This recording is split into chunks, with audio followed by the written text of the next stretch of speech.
যতক্ষণ তুমি কৃষকের পাশে আছো, যতক্ষণ তুমি শ্রমিকের পাশে আছো, আমি আছি তোমার পাশেই।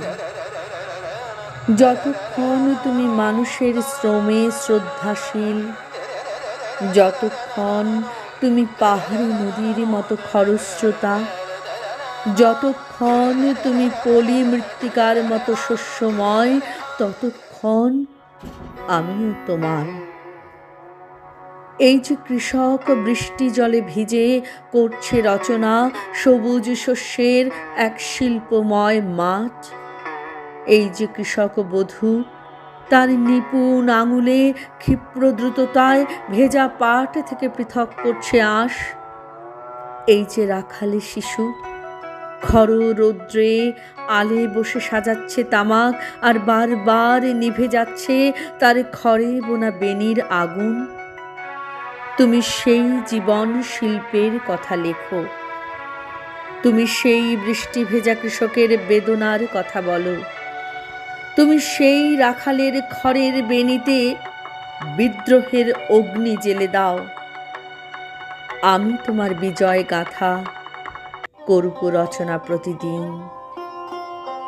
সেই শিশু শ্রমিকের কথা তুমি বলো, যে তার দেহের চেয়ে বেশি ওজনের মোট বয়ে নিয়ে যায়, ব্রাশ করে জুতো, চালায় হাঁপড়, আর বর্ণমালাগুলো শেখার আগেই যে শেখে ফিল্মের গান, বিড়ি টানে বেধড়ক।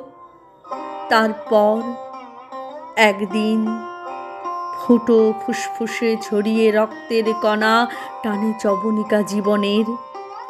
তুমি সেই শিশু শ্রমিকের বেদনার কথা বলো। আমি তোমার কবিতাগুলো গাইব নৃত্যের তালে তালে, বুদ্ধিজীবীদের শুভ্র সমাবেশে। তুমি উদ্বৃত্ত মূল্যের সেই গোপন রহস্য বলে দাও, আমি তোমার পেছনে আছি।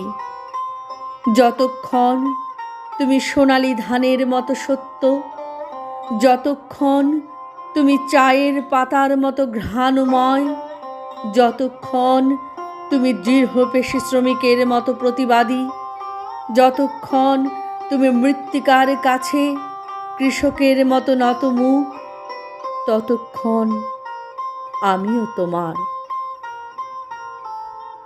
তুমি রুদ্র কালবৈশাখীর মতো নেমে আসো নগরীর এই পাপমগ্ন প্রাসাদগুলোর বুকে, বজ্র হয়ে ভেঙে পড়ুক তোমার নতুন কাব্যের ছন্দ শিরস্ত্রাণ পরা শোষকের মাথার উপরে।